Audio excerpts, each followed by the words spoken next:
लोकतंत्र भाग 2। मैं Kaushal Kumar Sen, assistant professor political science, Babu Sobaram government arts college Alwar. इससे पहले के अंक में हमने लोकतंत्र के अर्थ एवं परिभाषा के साथ लोकतंत्र के विभिन्न प्रकारों का अध्ययन किया। इस अंक में हम लोकतंत्र संबंधी विभिन्न सिद्धांत एवं दृष्टिकोणों का अध्ययन करेंगे। लोकतंत्र स्वयं में एक विस्तृत विचारधारा है और विद्वानों में इस तथ्य पर मतभेद है कि लोकतंत्र में सत्ता का वास्तविक उपयोग कौन करता है अथवा सत्ता का वास्तविक उपयोग किस वर्ग के द्वारा किया जाना चाहिए। शासक व शासित वर्ग में किस प्रकार के संबंध होते हैं और लोकतंत्र की मूल्य व्यवस्था क्या होनी चाहिए। इसके परिणाम स्वरूप कुछ विभिन्न दृष्टिकोण प्रस्तुत किए गए हैं, जिनमें पहला है लोकतंत्र का परंपरागत उदारवादी सिद्धांत या दृष्टिकोण। लोकतंत्र के इस सिद्धांत का विकास पश्चिमी जगत में पिछली 3 शताब्दियों के राजनीतिक चिंतन के द्वारा किया गया। इसे अक्सर लोकतंत्र का पश्चिमी सिद्धांत या लोकप्रिय सिद्धांत भी कहा जाता है। Hobbes, Locke, Rousseau, Bentham, J S. Mill, T H. Green, Montesquieu, Abraham Lincoln, Jefferson, Herbert Spencer आदि लोकतंत्र के परंपरागत उदारवादी सिद्धांत के प्रमुख विचारक हैं। इन सभी विद्वानों ने व्यक्ति के सुख, स्वतंत्रता एवं अधिकार आदि के संदर्भ में अपने लोकतंत्र संबंधी विचार प्रस्तुत किए हैं।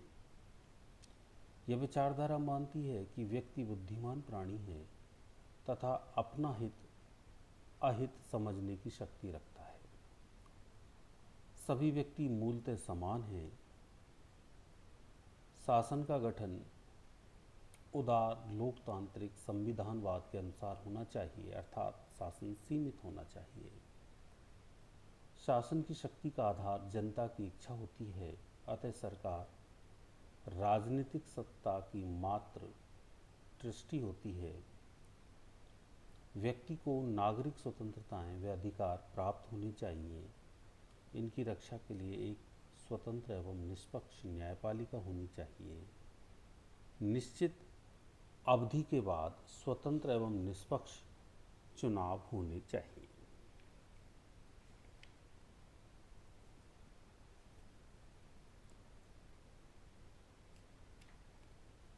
इस सिद्धांत की आलोचना की जाती है, जिसमें यह कहा जाता है कि व्यक्ति मूलतः बुद्धिमान प्राणी नहीं है, अपितु वह भावना एवं मूल आवेगों से चलने वाला प्राणी है।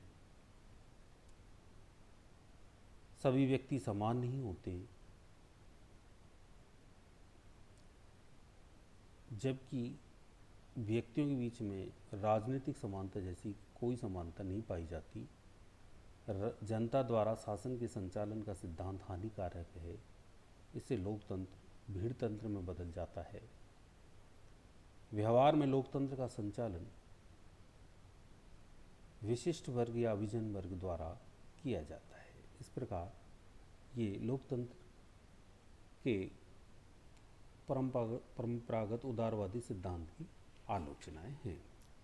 अब है लोकतंत्र का बहुलवादी सिद्धांत। यह सिद्धांत ये मान के चलता है कि राज्य की सत्ता संघात्मक होनी चाहिए, अर्थात शक्ति के कई ध्रुव राज्य में दिखाई देने चाहिए। इस सिद्धांत के समर्थक विद्वान हैं Laski, Ernest Barker, Miss Follett, G D H. Cole, Digby आदि। रॉबर्ट प्रिस्थस के अनुसार लोकतंत्र का बहुलवादी सिद्धांत एक ऐसी सामाजिक राजनीतिक प्रणाली है जिसमें राज्य की शक्ति में अनेक निजी समूह अथवा हित समूह अपनी भागीदारी निभाते हैं। इस सिद्धांत के अनुसार लोकतंत्र का आधार व्यक्ति नहीं है, अपितु समाज में व्याप्त विभिन्न समुदाय एवं समूह होते हैं। समुदायों एवं समूहों का निर्माण व्यक्तियों के विभिन्न हितों की पूर्ति के लिए किया जाता है और वे इस रूप में व्यक्तियों के विभिन्न हितों का प्रतिनिधित्व करते हैं। विभिन्न समुदाय एवं समूह अपने से संबंधित व्यक्तियों के हितों की पूर्ति के लिए सरकार पर दबाव डालते हैं।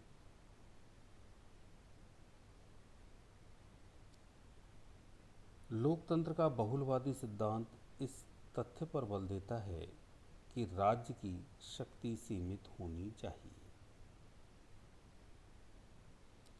वस्तुतः यह सिद्धांत समुदायों एवं समूहों के माध्यम से राजनीति में व्यक्ति की भागीदारी में वृद्धि पर बल देता है।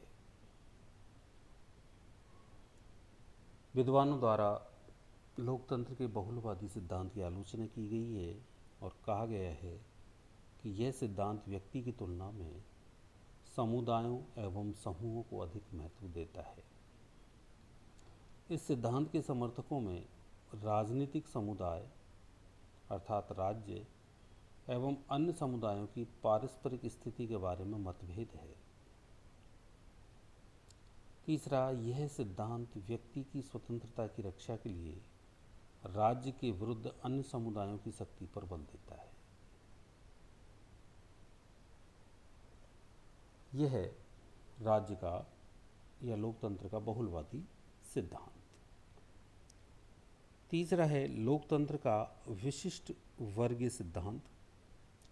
लोकतंत्र के इस सिद्धांत की संपूर्ण विचारधारा का केंद्र अभिजन वर्ग है। ये सिद्धांत ये मान के चलता है कि शासन सत्ता कोई सी भी हो, शासन की प्रणाली कोई सी भी हो, लेकिन सत्ता हर समय अभिजन वर्ग के पास होती है। जो सरकार होती है वह अभिजन होती है और वो अपने हित में शासन करती है। इस सिद्धांत के प्रतिपादक प्रमुख विचारक हैं Robert Mitchell, Mosca, Pareto, Burnham, सी राइट मिल्स आदि।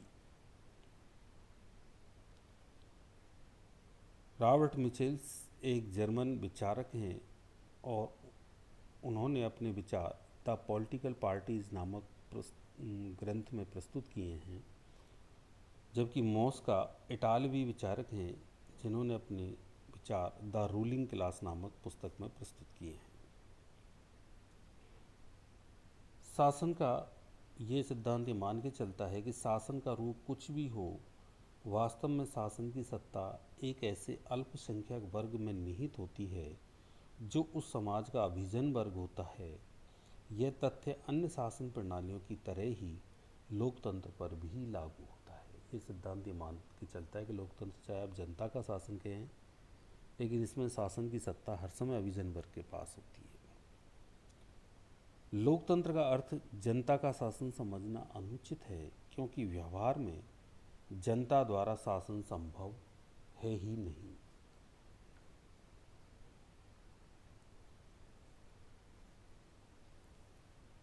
इस सिद्धांत की आलोचनाएं की जाती हैं और कहा जाता है यह सिद्धांत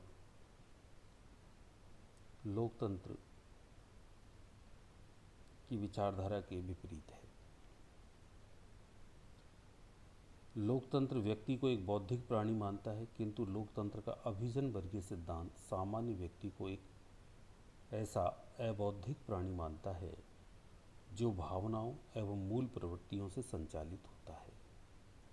यह सिद्धांत व्यक्ति की समानता के स्थान पर असमानता का समर्थक है। यह सिद्धांत मानता है कि व्यक्ति की स्वतंत्रता को अधिक महत्व नहीं देना चाहिए। यह सिद्धांत अपनी प्रकृति से ही लोकतांत्रिक सिद्धांत नहीं है, अपितु वर्गीय सिद्धांत है। चौथा है लोकतंत्र का मार्क्सवादी एवं सिद्धांत एवं दृष्टिकोण। लोकतंत्र का मार्क्सवादी सिद्धांत लोकतंत्र के एक विशिष्ट रूप को प्रस्तुत करता है जो अपनी प्रकृति से एक प्रकार का आर्थिक लोकतंत्र है, किंतु मार्क्सवादियों ने इसे जनवादी लोकतंत्र कहना पसंद किया है।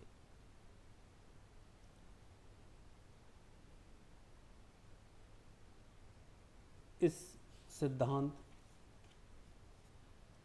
की प्रमुख मान्यताएं हैं कि व्यक्ति की तुलना में समाज का महत्व है, समाज साध्य है और व्यक्ति साधन है। दूसरा, जनता का अर्थ केवल सर्वहारा वर्ग से लिया जाना चाहिए और इस वर्ग के हित में जो शासन प्रणाली है वही लोकतंत्र है। वस्तुतः सर्वहारा वर्ग की तानाशाही जनवादी लोकतंत्र है।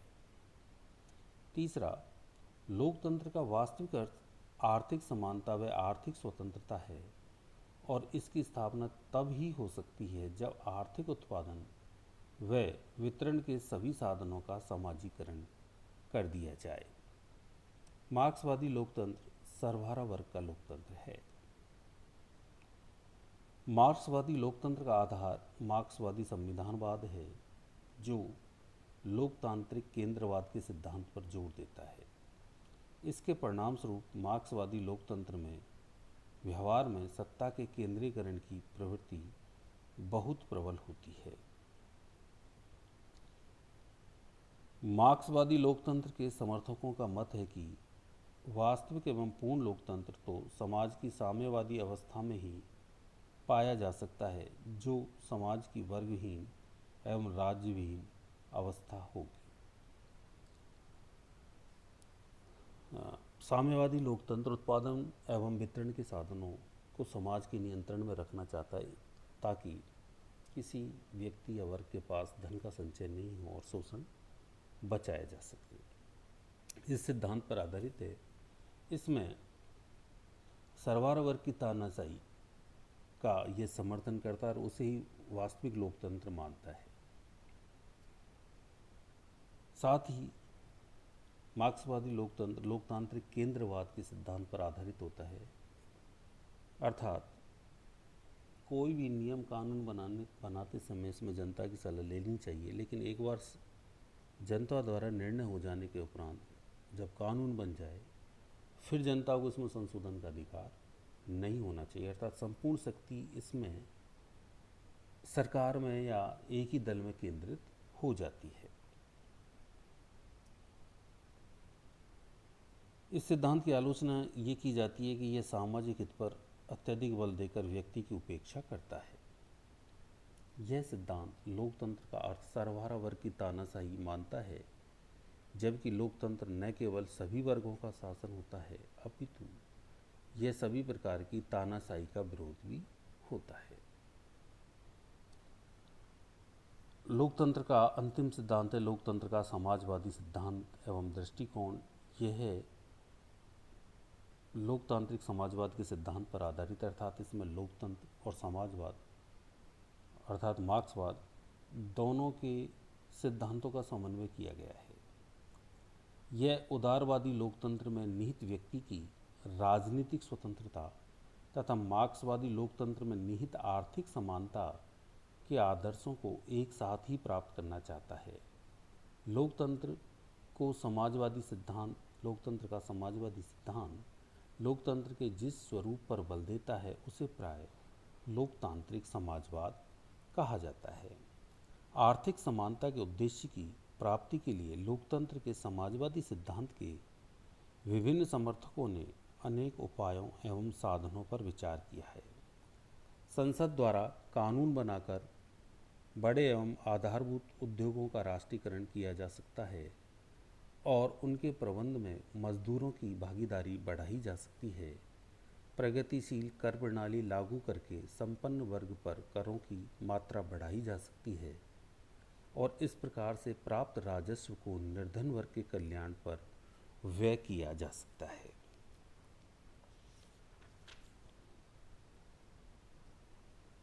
उसे साधारण नागरिक की रोटी, कपड़ा, मकान, चिकित्सा व शिक्षा जैसी अनिवार्य आवश्यकताओं की पूर्ति के प्रयत्न करने चाहिए।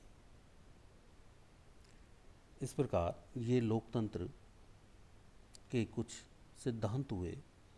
अब है लोकतंत्र शासन के प्रकार। लोकतांत्रिक शासन दो प्रकार का होता है, एक प्रत्यक्ष लोकतंत्र, दूसरा अप्रत्यक्ष लोकतंत्र। प्रत्यक्ष लोकतंत्र इसको शुद्ध लोकतंत्र कहा जाता है क्योंकि इस लोकतंत्र में जनता सीधी शासन में भाग लेती है। वर्तमान में यह है केवल स्विट्जरलैंड के 5 कैंटन्स में दिखाई देती है।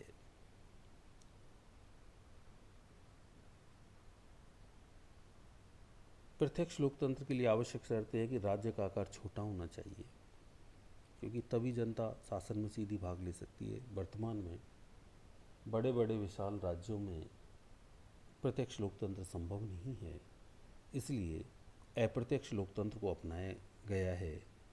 अप्रत्यक्ष लोकतंत्र वह लोकतंत्र है जिसमें जनता स्वयं प्रत्यक्ष रूप से शासन में भाग नहीं लेती है, अपितु अपने प्रतिनिधियों के माध्यम से शासन में भाग लेती है। अर्थात जनता अपने प्रतिनिधि चुनती है और चुने हुए प्रतिनिधि शासन में भाग लेते हैं। लोकतंत्र जनता का शासन है, अर्थात इसमें संप्रभुत्व शक्ति जनता के हाथों में होती है। दूसरा जनता द्वारा शासन है, अर्थात इसमें जनता द्वारा निर्मित सरकार द्वारा ही शासन किया जाता है। लोकतंत्र शासन एक साधन है, साध्य नहीं। लोकतंत्र एक लक्ष्य नहीं है, शासन एक जबकि एक साधन है। वास्तव में लोकतंत्र में निम्नलिखित साध्यों की प्राप्ति का साधन माना जाता है, जैसे व्यक्ति की स्वतंत्रता व गौरव की रक्षा और सार्वजनिक हित की वृद्धि। जनता के प्रति उत्तरदायी शासन है क्योंकि जनता द्वारा निर्मित शासन है, इसलिए जनता के प्रति उत्तरदायी है। लोकतंत्र विकासशील शासन है। लोकतंत्र विकासशील शासन है, अर्थात आधुनिक काल तक लोकतांत्रिक शासन प्रणाली विकास की कई अवस्थाओं से गुजरी है। प्रारंभ में यह व्यक्तिवादी लोकतंत्र था जो बाद में उदारवादी लोकतंत्र में बदल गया। वर्तमान समय में यह लोक कल्याणकारी राज्य की धारणा से संबंधित हो गया है। लोकतंत्र का आलोचनात्मक परीक्षण। लोकतंत्र के पक्ष में तर्क। लोकतंत्र सार्वजनिक हित में लोकतंत्रात्मक शासन प्रणाली से सार्वजनिक हित में वृद्धि होती है, अर्थात यह जनता का शासन है इसलिए जनता के हित में होता है। कार्यकुशल शासन है। लोकतंत्र को सबसे अधिक कार्यकुशल शासन प्रणाली माना जाता है।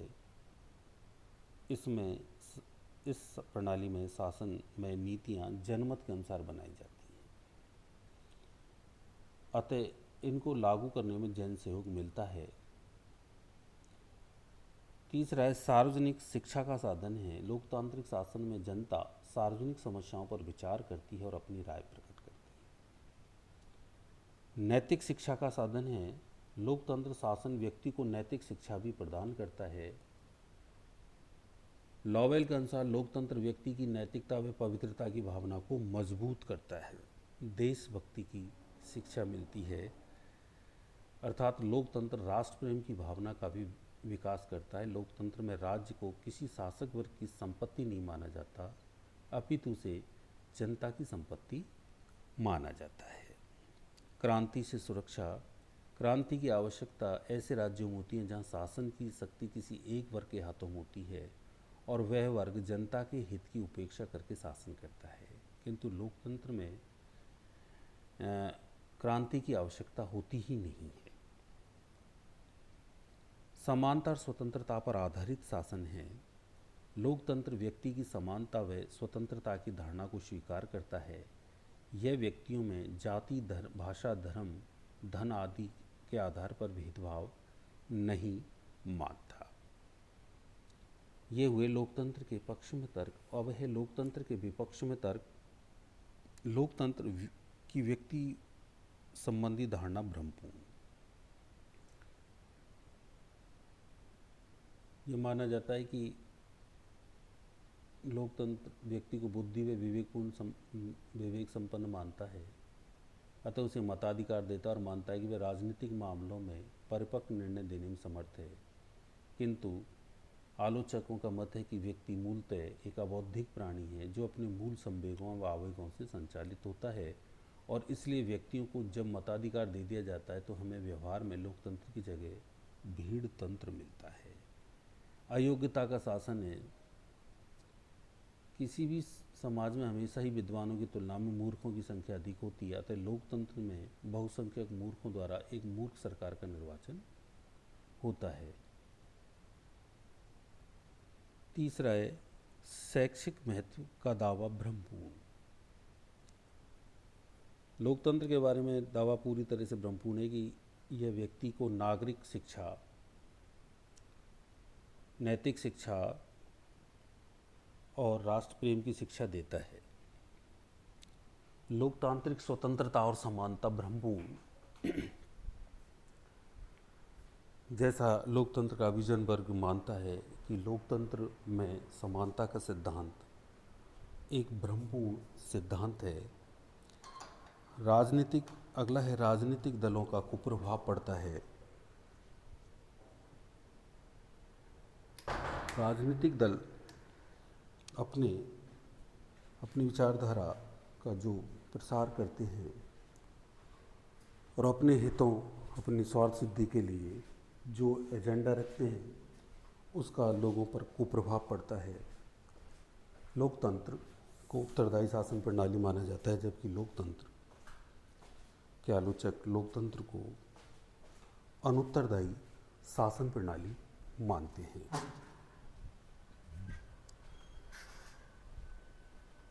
शासन में धन व समय का व्यय होता है, क्योंकि हर 5 साल बाद चुनाव होते हैं जो बहुत ही खर्चीले होते हैं। बहुमत की तानाशाही देखने को मिलती है।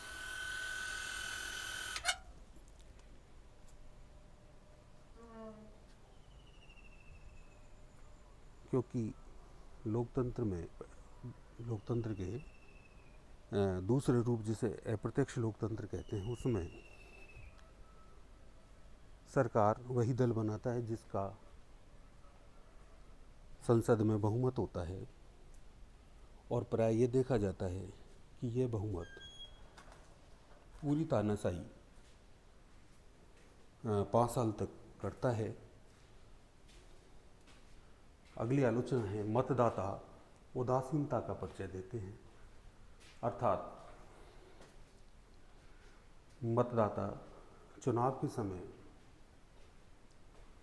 पूर्ण रुचि नहीं दिखाते। अधिकांश मतदाता मतदान करने ही नहीं जाते। तो इस प्रकार लोकतंत्र की के विपक्ष में ये तर्क थे। अब है लोकतंत्र की सफलता के लिए आवश्यक परिस्थितियां।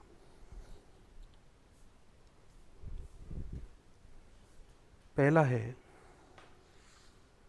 शांति तथा व्यवस्था का मौजूद होना। लोकतंत्र की सफलता के लिए जरूरी है कि देश में आंतरिक व्यवस्था सामान्य हो और युद्ध या बाहरी आक्रमण का भय नहीं हो। दूसरा है सुदृढ़ राष्ट्रीय अर्थव्यवस्था का होना। लोकतंत्र की सफलता के लिए जरूरी है कि राष्ट्र की अर्थव्यवस्था पर्याप्त मजबूत हो। तीसरा, आर्थिक समानता की स्थापना होनी चाहिए। लोकतंत्र के सफल संचालन के लिए केवल इतना जरूरी नहीं है कि राष्ट्रीय अर्थव्यवस्था शक्तिशाली हो, अपितु यह भी जरूरी है कि राज्य में यथासंभव आर्थिक समानता हो, अर्थात गरीबी व अमीरी के बीच चौड़ी खाई ना हो। अगला है सामाजिक न्याय की स्थापना होनी चाहिए। लोकतंत्र की सफलता के लिए जरूरी है कि व्यक्तियों के बीच धर्म, जाति, भाषा, रंग, नस्ल, लिंग, जन्म स्थान आदि के आधार पर भेदभाव नहीं होना चाहिए। अगला है शिक्षित व जागरूक जनता होनी चाहिए। लोकतंत्र की सफलता के लिए बहुत जरूरी है कि जनता शिक्षित एवं जागरूक हो। शिक्षित जनता ही लोकतंत्र की समस्याओं को तथा इसकी प्रक्रिया को समझने में समर्थ होती है।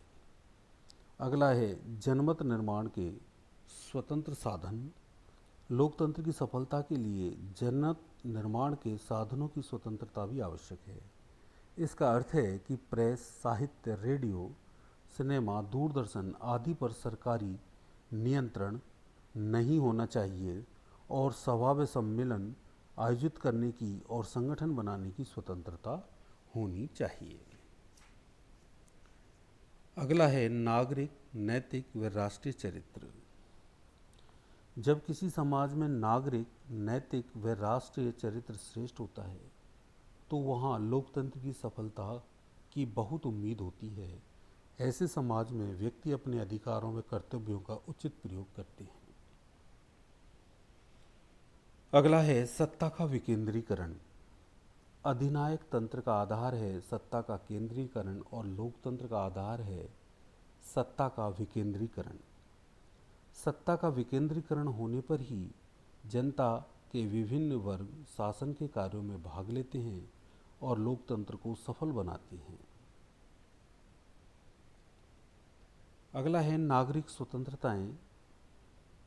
लोकतंत्र सीमित शासन के सिद्धांत को मानता है, जिसका अर्थ है कि संविधान द्वारा नागरिकों को मौलिक स्वतंत्रताएं प्रदान की जानी चाहिए और इन स्वतंत्रताओं की रक्षा का प्रबंध भी किया जाना चाहिए। लिखित संविधान तथा मौलिक लोकतांत्रिक परंपराएं। लिखित संविधान का अर्थ है कि संविधान की भाषा बहुत स्पष्ट होनी चाहिए ताकि उसकी व्याख्या को लेकर विवाद एवं भ्रम उत्पन्न नहीं हो। इसके अलावा संविधान में संशोधन की पद्धति कठोर होनी चाहिए ताकि कोई राजनीतिक दल अपने बहुमत का लाभ उठाकर लोकतंत्र शासन को अधिनायक तंत्र में नहीं बदल ले, जैसा जर्मनी में हिटलर ने किया था। स्वतंत्र न्यायपालिका। लोकतंत्र का आधार संविधानवाद है, सीमित शासन है, जिसका अर्थ है लोकतंत्र में सरकार को निरंकुश सत्ता प्राप्त नहीं होती है, अतः उसे अनिवार्य रूप से संवैधानिक मर्यादाओं व सीमाओं को स्वीकारना होता है। लोकतंत्र की सफलता के लिए एक शक्तिशाली व स्वतंत्र न्यायपालिका की स्थापना जरूरी होती है, क्योंकि ऐसी न्यायपालिका ही कार्यपालिका को कानून का उल्लंघन करने से और अत्याचारी बनने से रोकती है। इस प्रकार हमने लोकतंत्र की सफलता के लिए आवश्यक परिस्थितियों का अध्ययन किया। अंत में यही कहा जाता है कि लोकतंत्र वास्तव में सर्वश्रेष्ठ शासन प्रणाली है, वर्तमान समय में लोकप्रिय शासन प्रणाली है। यह जनता का शासन है, जनता के हित का शासन है और जनता के द्वारा शासन है। धन्यवाद।